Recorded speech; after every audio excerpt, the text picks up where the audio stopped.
월세 평균 100만 원 시대, 전세의 월세화 심화입니다. 부동산 시장의 가격 상승세가 점점 누그러지는 듯하는 모습을 보이고 있지만 여전히 시장에서는 계약되는 거래건마다 신고가를 갱신하고 있습니다. 자, 이러한 배경이 전세는 고사하고 월세를 찾는 수요자들이 급증하고 있는 현황을 저희 월간 부동산에서도 여러 차례 말씀드린 적이 있는데요. 자, 서울의 15개구 아파트 월세 평균 가격이 100만 원을 돌파하는 수준에 이르렀다고 합니다. 이러한 현상이 지속될수록 무주택 서민들의 주택자금 저축이 힘들어지고 내 집 마련의 꿈은 점점 더 멀어지는 게 아닌가 두려움이 앞섭니다. 자, 지난해부터 본격적으로 시작된 전세의 월세화 현상에 대해 두 분 전문가의 의견을 들어보도록 하겠습니다. 자, 먼저 평론가님, 전세의 월세화 현상 배경이 뭐라고 생각하십니까? 일단 저는 임대차 입법 통과 때문이다. 임대차. 왜 그러냐면 그 월세 거래량을 좀 보실 필요가 있겠습니다. 일단 지난해 서울 아파트 전월세 거래가 한 37%가 월세 거래로 조사가 됐거든요. 그러니까 월세 거래가 좀 늘고 있는데 이걸 좀 통계를 봤습니다. 15년도에 한 34%, 그다음에 17년도가 32%, 그다음에 19년도가 28%. 그러니까 문재인 정부 들어와서 사실 오히려 그 월세 거래 비중 좀 줄기 시작했습니다. 근데 2020년에 들어와서는 31%, 다시 한번 증가가 되고 이게 작년에 37%로 늘어났거든요. 무슨 얘기냐면 딱 2020년도에 임대차 입법 통과되고 나서 사실 이제 월세 거래가 더 늘어났다는 부분. 그럼 무슨 얘기냐? 결국에는 이제 전세가 좀 사라지고 이게 월세화됐다는 부분이거든요. 그래서 아무도 부정할 수 없을 것 같다. 그래서 2020년도에 통과된 임대차 입법, 전월세 상한제라든지 이런 어떤 부분들이 영향을 크게 미쳤다고 생각을 해봅니다. 자, 우리 평론가는 월세 가속화를 임대차 입법으로 보고 있습니다. 네. 어떻게 교수님은 어떻게 생각하십니까? 그 요인도 굉장히 중요하고 저는 그 못지않게 중요한 게 저금리라고 생각해요. 저금리. 2017년, 18년도에 기준금리를 대폭 낮췄거든요. 전 세계적으로 낮췄어요. 이렇게 되니까 시장금리가 굉장히 낮아지는 거예요. 그래서 전세를 받아갖고 굴리는 사람들의 입장에서는 전세금 받아가지고 굴려봤자 이자가 너무 안 나오거든요. 그러니까 이분들이 그러면 차라리 월세로 가자 해서 저는 전세의 월세화에 가장 경제적으로 큰 영향을 미쳤던 것이 저금리로 인해서 전세를 놓는 분들이 전세를 월세로 바꾸는 것. 이게 이제 굉장히 큰 영향력을 이제 저는 줬다고 보고요. 그 다음에 이제 또 하나는 금리가 낮아지긴 했지만 아까도 전세 자금이 이거 1, 2, 3만 원 아니라 이게 지금 몇 억씩 다 전세 자금이 몇 억씩 나가니까 형편이 어려운 분들은 금리가 낮아졌다 하더라도 이자 부담이 크니까 결국은 돈을 못 빌리는 거예요. 그렇죠. 그죠? 그러니까 이분들은 다소 부담이 되더라도 월세로 가는 게 불가피하다. 그래서 전세를 빌릴 수 없는 사람들이 할 수 없이 월세로 가는 부분이 있고 전세를 놓는 사람 입장에서는 그거 굴려봤자 시중에 이자가 얼마 안 나오니까 그러려면 차라리 저는 월세로 가겠다라고 하는 것이 어울려져서 아까 이야기한 그 임대차 관련 법하고 그다음에 요것이 곁들여져서 근데 타이밍을 보면 금리가 낮아진 게 먼저거든요. 그렇죠. 그러니까 전세의 월세화가 시작된 시점은 임대차 3법 2020년 이전서부터 이게 가파르게 진행이 되었다. 그것은 무엇을 의미하느냐 하면 월세화가 빨리 진전된 결정적인 계기가 금리가 너무 낮으니까 전세 놓는 분들이 그럼 차라리 월세로 가자. 이게 바뀐 게 굉장히 큰 영향을 줬다고 보는 거죠. 교수님께서는 전세 월세화 현상에 있어서 가장 큰 요인은 저금리였다. 저금리죠. 라고 얘기하셨고요. 자, 그러면 우리 전세 월세화 현상, 서울의 15개 구가 벌써 아파트 평균 월세 가격이 100만 원이 돌파했습니다. 네. 시사하는 바가 뭘까요? 그러니까 서울 아파트는 사실 전국 아파트의 바로미터가 되잖아요. 그렇죠. 사실 항상 기준점, 중거점이 되는데 사실 이게 100만 원이 돌파를 했습니다. 21년도 7월 서울 주택 평균 월세 가격이 105만 한 2천 원 정도가 조사가 됐고요. 처음으로 이제 100만 원을 돌파를 했거든요. 이게 2020년에 6월 달 같은 전년 동기 대비 6월 달에 그 월세가 96만 원으로 조사됐으니까 사실 1년 사이에 뭐 9만 원 이상이 이제 뛰었다고 볼 수가 있겠는데요. 그렇게 본다 그러면은 아무래도 이제 월세가 더더욱 지속될 수밖에 없는 분위기로 이제는 가고 있다. 아까 말씀하신 것처럼 뭐 여러 가지 이유 때문에 사실 이제는 뭐 월세 지속은 끝나는 게 아니라 이제 시작이 됐다라고 이제는 시장에서는 이제 주로 평가하고 있습니다. 그래서 100만 원을 돌파했다는 얘기는 사실 이제는 월세화가 지속된다 그러면 차주들 입장에서, 특히 실수요자 입장에서는 금융 비용이 증가될 수밖에 없습니다. 그래서 뭐 가계 대출도 악화될 수밖에 없는 부분도 있기 때문에 이런 부분들이 종합적으로 좀 영향을 미치고 있어서 아무래도 월세 가속화는 앞으로도 또 계속될 예정이다. 이런 부분이 좀 안타깝게 시장에서는 평가하고 있습니다. 시장에서는 특히 실수요자 입장에서는 금리가 올라가다 보니까 보증금 대출, 전세보증금이나 월세보증금 대출 받아가지고 이자 낼 바에야 월세가 더 싸다라는 얘기까지 나오고 있습니다. 그럼 이런 지금 전체적으로 서울 지역 같은 경우 월세 100만 원 돌파한 시사 부분, 앞으로 지금 우리 평론가는 이제 시작이다라고 얘기하는데 그 부분에서 동의하십니까? 자, 우리가 월세 100만 원이면 1년에 1,200만 원 내는 셈이죠. 그러면 1,200만 원의 이자 부담으로 바꿔보면 2%라고 이자율을 봤을 때 6억짜리거든요. 그러면 6억 전세의 2%라고 보면 이게 이제 월 100만 원이 되는 거죠. 그럼 그 6억이라고 하는 게 전세 자금인데 이 전세 가격이 내려가면 몰라도 이 계속해서 올라간다 그러면, 그죠? 이게 월세 부담 계속 커질 수밖에 없고요. 좀 전세 가격이 가만히 있다고 하더라도 시중금리가 올라가면 당연히 이 월세를 넣는 분의 입장에서는 당연히 그 높은 금리를 요구할 거니까 결국은 이게 내려가기 어려운 게 뭐냐면 전세 가격이 올라가서 올라가는 부분이 있고 그다음에 금리가 올라가서 올라가는 부분이 겹쳐 있단 말이죠. 그런 관점에서 보면 이 전세 가격이 지금 100만 원이 문제가 아니고 저는 뭐 이거 순식간에 150, 200 막 넘어갈 가능성이 크다. 특히 아까 2000년하고 2021년을 비교했는데요. 저기 뭐가 빠져 있냐면요. 이게 임대차 3법에서 2x2로 하면서 5%로 묶어놨거든요.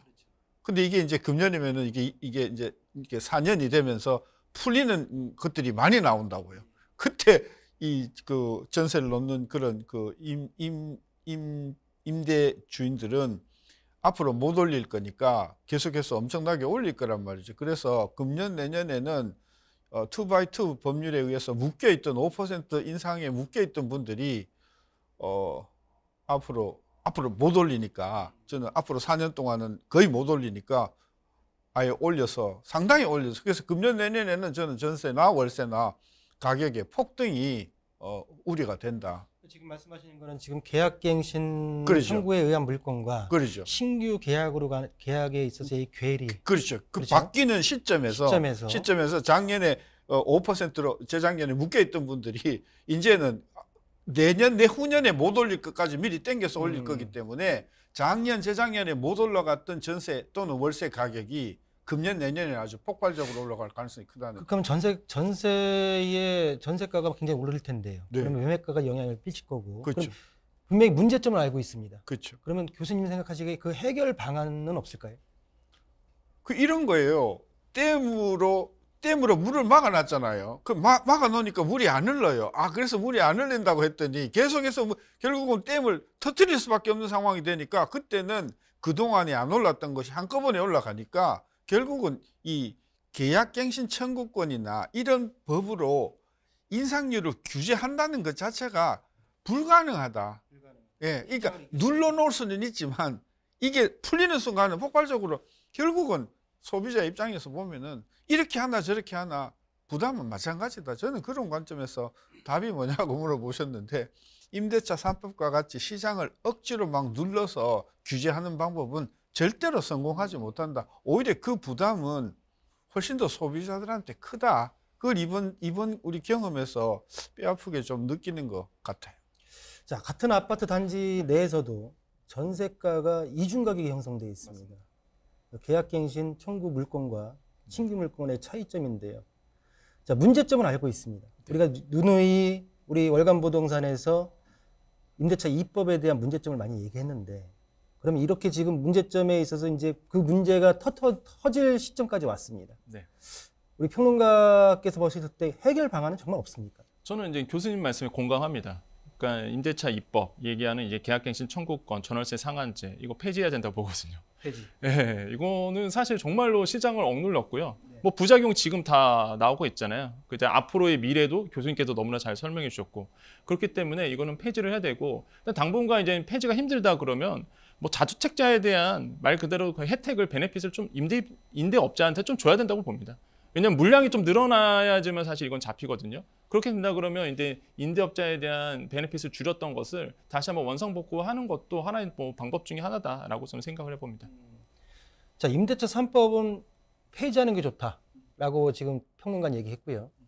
거기서 지금 주택임대 사업자에 대한 혜택을 축소를 많이 시켜놨는데 확대를 시키는 게 물량을 좀 낼 수 있는 방법이지 않나라는 방안을 얘기했습니다. 어떻게 생각하십니까? 그러니까 이제 다주택자의 경우에 혜택을 주는 방법은 다주택자에 대한 중과를 아예 폐지하는 방법도 있지만 저는 다주택자가 그 집을 비워놓지는 않을 거라고 보고요. 월세든 절세를 줬을 거라고 보거든요.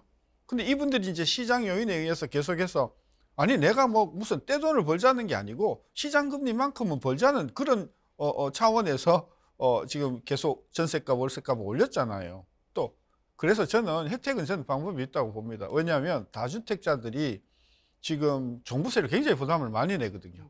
네. 그러니까 저는 정부가 제안을 하는 겁니다. 다주택자께서 전세금이나 월세금을 동결하거나 3% 이하로 인상하시는 경우에는 종부세를 깎아주겠다. 그러면 주택을 그 임대하는 다주택자의 경우에는 비싸게 올려갖고 그 피해를 임차하는 사람한테 부담을 시키는 것보다는 차라리 자기 세 부담이 줄어드니까 얼마든지 그럴 인센티브가 있지 않겠습니까? 저는 그래서 종부세를 다주택자의 경우에 전세나 월세를 일정률 이하로 인상하는 다주택자의 경우에는 전 종부세에 파격적인 전 혜택을 주면 이제 정부는 세수가 좀 줄어들지만 저는 임차인에게는 그 혜택이 간다고 봐요. 자, 그러면은 지금 말씀하신 게 다주택자. 우리 아까 평론가는 주택임대 사업자를 얘기했습니다. 네. 자, 두 분의 의견을 종합해 봤을 때 임대차 3법이 전세에 월세와 현상을 붙이겠다는 거는 사실인 것 같습니다. 자, 그 와중에서 해결 방안을 좀 얘기하고 있는데요. 우리 평론가께서는 임대차 3법을 폐지해야 된다라고 말씀하셨고, 이제 지금 우리 교수님께서는 다주택자에 대한 말씀하셨는데, 이 다주택자 같은 경우에는 주택임대 사업자를 내신 분도 계시고요. 아니면 다주택만 가지고 계신 일반적인 분도 계십니다. 어디에다가 적용을 시켜야 됩니까?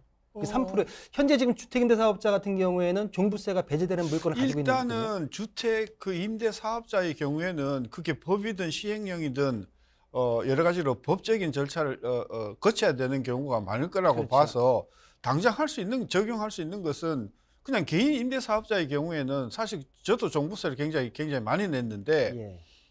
다 못 내가지고 지금 분할로 이번에 분할로. 냈거든요. 예. 그런데 저 같은 경우에는 사실은 시세보다도 거의 한 1, 2억 정도 낮게 제가 전세를 놓고 있음에도 불구하고 혜택이 없는 거예요. 그래서 저 같은 분이 저는 굉장히 많다고 봅니다. 적어도 서울에만 해도 저는 몇만 명 이상이 된다고 보는데요.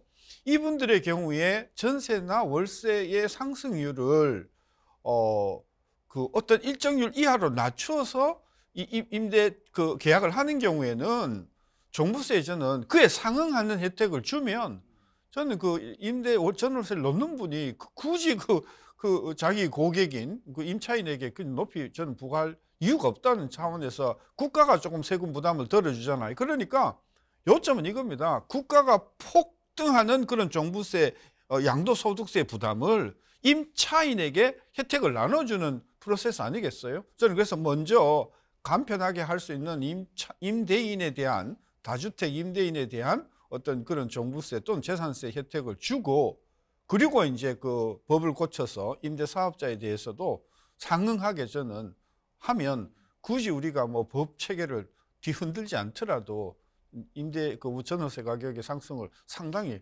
낮출 수 있지 않겠는가 시도 한번 해보자는 거죠. 현재 저희가 지금 전세의 월세와 현상에 대해서 지금 얘기하고 있는데요. 자, 임대차 3법에 대한 폐지 얘기가 나오면서 그럼 해결 방안이 뭐냐라고 했을 때 우리 평론가께서 주택임대사업자 혜택을 좀 더 주자. 근데 지금 우리 교수님께서는 다주택자들에 있어서 내가 전월세를 넣을 때 일정 부분의 퍼센테이지 이하로 간다고 하게 되면 종부세에 대한 혜택을 주자라고 얘기하셨습니다. 어떻게 생각하십니까? 저도 그 말에 동감하는 게 사실 지금 이제는 코로나19 이후에 지금 뭐 민간주택은 아니고요. 사실 이제는 상가라든지 아니면 임대인들이 계시잖아요. 착한 임대인 제도가 운영되고 있죠. 그게 뭐냐면은 어느 정도 임대를 깎아주게 되면 뭐 세액공제 주는 제도가 지금 시행 중에 있어요. 그래서 이런 거를 이제는 민간주택에도 이제 적용하면 세액공제 부분에 대해서 베네핏을 줄 수도 있겠고, 저는 이제 그런 근간에 본다면은 역시나 지금에 있는 조세정가 부분을 좀 막아줘야 된다라고 보거든요. 예, 왜냐하면 지금 조세정가가 일어났죠. 이미 일어나고 있고, 아까도 교수님께서 말씀하신 것처럼 계속적으로 그 자기가 세금 부담에 대해서 계속적으로 이제는 임차인들에게 만약에 조세정가를 하고 있는 부분이 있거든요. 그래서 이런 고리를 끊어내려면 역시나 이제는 임대인들에게 임대사업자들에게 이런 세액공제 부분에 대해서 더 늘려주는 부분이 저는 또 지금 시장에서는 좀 현명할 것 같고요. 특히 좀 우려스러운 게 준전세가 늘고 있는 부분. 그러니까 보증금이 월세의 240배라고 그러죠. 이제 240개월치가 넘어가는 거. 이런 거 우리가 준전세라고 얘기하는데 준월세는 아니고요. 이런 준전세 부분이 좀 늘어나고 있는 게 저는 저희 시장에서 좀 그렇게 좋은 현상은 아니다. 왜냐하면 차주들 입장에서는 월세도 나가고 전세금도 비싸지고 이런 정말 투트랙에서 꼬여버리기 때문에, 근데 시장에서는 준전세가 많아지고 있단 말이죠. 그래서 이런 고리를 빨리 끊어내야 된다라고 생각을 해봅니다. 네, 두 분과 함께 두 번째 이슈로 전세의 월세화 현상에 대해서 말씀 나눠봤습니다. 자, 마지막으로 다뤄볼 이슈 화면으로 만나보시겠습니다.